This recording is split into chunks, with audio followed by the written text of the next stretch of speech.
Guys, welcome back sa ating YouTube channel. So for today's video mga mare, dahil nga marami ulit katanungan sa pagiging Shopee affiliate, ay sasagutin natin ang lahat ng inyong mga tanong ayon sa aking kaalaman. Disclaimer lang po, hindi po ako 100% sure sa aking kasagutan. Maaari po kayong mag-contact sa inyong sa kanilang customer service kay Shopee affiliate para po mas-sure po kayo. Pero ito po isagot ko is ayon po sa aking kaalaman at pinag-aralan mga Mars. So, for today's video nga mga Mars, nandito po kayo sa aking YouTube channel, ang Ma'am Shian. So, syempre guys, don't forget to like, to subscribe, and comment ha. Tapos, i-like nyo nang i-like to. And then, i-share and i-share para naman updated kayo lahat sa ating mga video. So, this is all about pagiging affiliate natin mga Mare. Dahil ang pagiging affiliate is kumikita tayo kahit paano nang walang puhunan. So, for today's video nga, sasagutan natin yung mga tanong ninyo. So, ang tanong na to ay galing kay Ma'am Clarice de los Reyes, 1475. 3 weeks ago na to. So, hindi ko siya agad nasagot, guys. Kasi nga, simula nung nagkapasukan, medyo busy na tayo. So, eto sasagot natin. First time ko pa namang mag-commission. Kapitbahay ko naman yung umorder, na-cancelled, kakainis, huhu. Na-cancel yung kanyang komisyon kahit yung kapitbahay na yung umorder. So, it's either yan mga mari, kinancel ni kapitbahay yung inyong kanilang order or same sila ng wifi and IP address. Yun ang pagkakaalam ko, Madam Clarissa. So, syempre, kung gusto mo rin makasure, Madam, pwede kayong kumonta kay customer service. So, tuturuan ko kayo kung paano ba kumonta kay customer service. Live chat yun, guys. So, yun kay Madam Clarice. Sana nasagot ko ang iyong katanungan. Sunod naman natin ay galing kay Kenjoy. Ma'am, she approved na ako sa payment. Last time na-rejected ako, pero ngayon approved na ako within 2 weeks kung inaantay sa wakas na approve na. Dahil congrats sa'yo, Madam Kenjoy. Tapos sabi naman to kay Ma'am Saldi Dolendo. Sis, paano pag ngayong ka na-approve, tapos yung mga commission mo, nung di ka na-approve, makukuha mo po ba yon? Yes, Madam Zaldi Dolendo. Kahit na may naipon ka na commission mo, makukuha mo pa rin yung kapag okay na ang inyong payment settings, mga sis. Next natin kay Madam Princess Jade, Fulgar 415. Ang sabi niya, I have a commission na pero wala sa income ko. So, ibig sabihin, dahil wala ka pa sa income mo, sisi, dahil nakapending pa yan. Ibig sabihin, ang mahalaga dyan, sis, nasa commission mo na siya, hindi mo lang siya na-acknowledge pa siguro, pero sa tingin ko, papasok din yan sa'yo once na dumating yung inyong AR receipt. So, kasi makikita nyo, sis, yung mga conversion nyo dun sa Shopee app po. Tapos, meron dun nakalagay dun, affiliate program. Pindutin nyo lang yun, tapos may lalabas na conversion, na income, mga ganun. Yung nasa income ko, mga sis, yun yung mga nakapending na AR ko na siya, na-receive ko na yung kanilang AR at na-acknowledge ko na siya, sis. So, inaantay ko na lang siya na pumasok sa aking Shopee wallet. Next natin, tapos na lahat. Ang acknowledge ko na, pero nakapending pa rin. Yun nga, Madam TikTok viral. Kailangan mong magantay na pumasok sa inyong Shopee wallet. So, lahat naman tayo nag-aantay. Pero once na nasa income mo na yan, papasok yan mga sis. Antay-antay nyo lang. O kung sobrang tagal talaga mga sisi ko, kontak kayo kay customer service kung bakit matagal pumasok. Kasi i-check nila yung inyong mga account. Next natin, kay Madam Zaldi ulit. Sis, pa-help po sa email kasi approve na ang payment setting ko. Pero sa apps rejected pa din. Pwede nyo pong i-restart o i-install si Shopee, then install nyo po ulit siya. Sis, paano pag ngayon ka na-approve? Ayun nga yung tinatanong niya, yung na-approve siya, tapos yung mga commission niya kung papasok pa din. Yes po, papasok pa din po yan, Madam Zaldi Dolendo. So, sabi nga nila, pwede kang mag-ipon ng mag-ipon, di ba? Kung hindi mo ka pa na-approve sa payment settings, pwede ka nang mag-copy kung approved ka na sa Shopee affiliate. So, next naman natin, ano po ang mga bawal sa Shopee video me?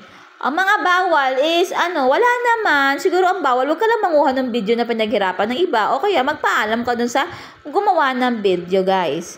So, alam niyo ba, pag gumagawa ako ng video kay Shopee, ang ginagamit ko talaga music ay yung mga naandun sa kanila.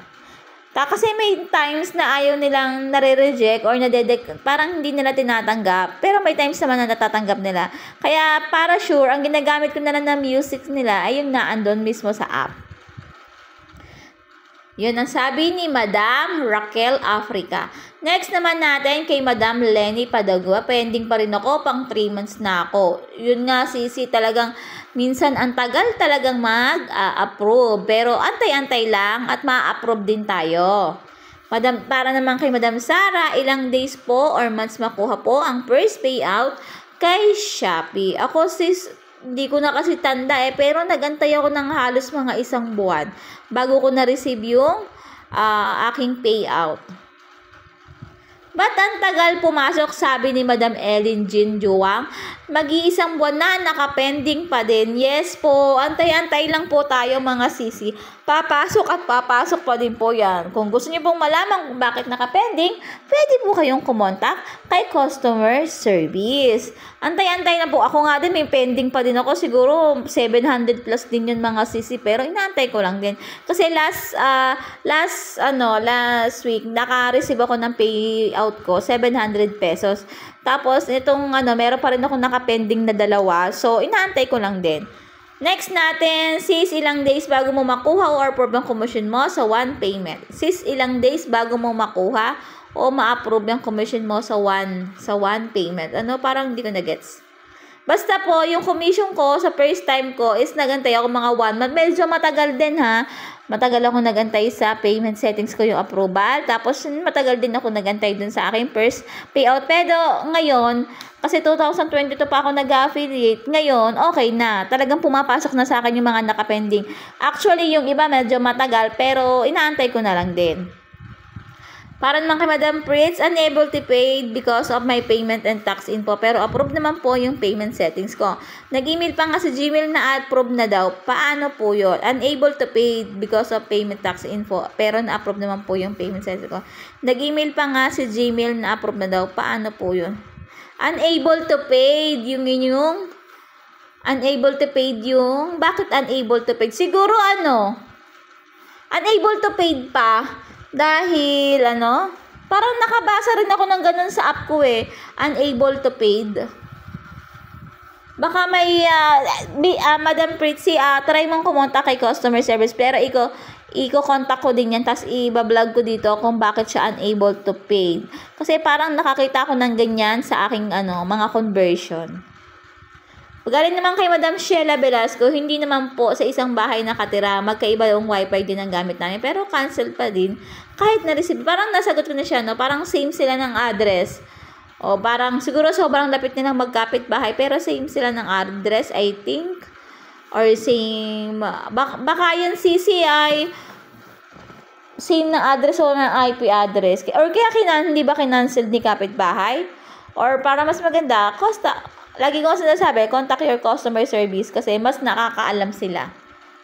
Pwede na po bang mag-start once ma-approve na sa affiliate kahit di pa approve ang payment setting? Yes po, pwede na po. Paano po magpalit ng default bank account? Si bank po kasi naka-default sa akin sa husband ko pong gamit ko. Ngayon gusto kong palit ng AUB aga. Alam ko ang talagang ang account mo dapat is C-Bank. Tapos yung secondary ba yung sinasabi mo? Pwede naman siguro. Pero try to contact the customer service po Same po sa akin. Tanong nang nag-order mama ko. Pero nakuha na niya yung item to ship. Nag-item na cancel commission din. Kaya siya na-cancel kasi yung mother mo, same ba kayo ng house? O maka-cancel talaga yung bawal kasi yun sis. Bawal lang same IP address ang mag-check out. Maka-cancel yun mga sisi ko. Next natin, paano po mag-add ng product sa Shopee? Meron tayong video dyan sis, pero for you, gagawa ulit ako ng video. Ano po yung AR? AR is Acknowledgement Receipt. Ang Acknowledged Receipt po kapag okay na yung inyong conversion, may papasok sa inyo na Acknowledged Receipt, may matatanggap kayo sa email, and then may nakalagay doon, AR nyo, nakalagay doon, parang i-approve nyo yung acknowledge receipt. Tapos, pag na-approve nyo na yung acknowledge receipt ng Assisi, yun naman yung pupunta doon sa Shopee wallet nyo. Okay? Yun na yung nakalagay sa income nyo na pending. Ibig sabihin kaya, naka-pending, na-AR nyo na siya. Na-receive nyo na yung acknowledge receipt, inaantay nyo na lang pumasok sa inyong mga Shopee wallet. Next natin is, ganyan rin sa akin, kahit sa kapatid ko, ako nag-order, bawal talaga. Yes, Sisi, bakit kasi cancel ang commission? Bawal po yon.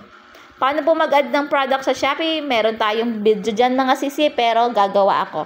Pwedeng review pa rin ako naman sa tax at payment side. Mga ilang buwan ba ma-upload sa payment? Matagal Sisi, pero antay-antay lang, pwede ka na copy-copy ng link ng inyong mga product na gusto nyong i-affiliate. Help po, yun sa akin po, completed na lahat ng orders, pero walang pumapasok sa income ko, 0 pa rin. Bakit kaya, Ralph? Sino ang umorder? Kasi kung same IP address kayo, hindi pwede. Maka-cancel yun, Sisi. Ayan. So, ayun lang mga sis, and sana may natutunan kayo. So, mga sisi, try nyo po nga panoorin yung mga video pa natin. Dadalhin ko kayo. Kasi po, para po, meron doon mga konting kaalaman para sa pagiging affiliate. So, super laki po ng tulong ng pagiging affiliate natin, mga sis. So, yun lang sis, and sana natulungan ko kayo.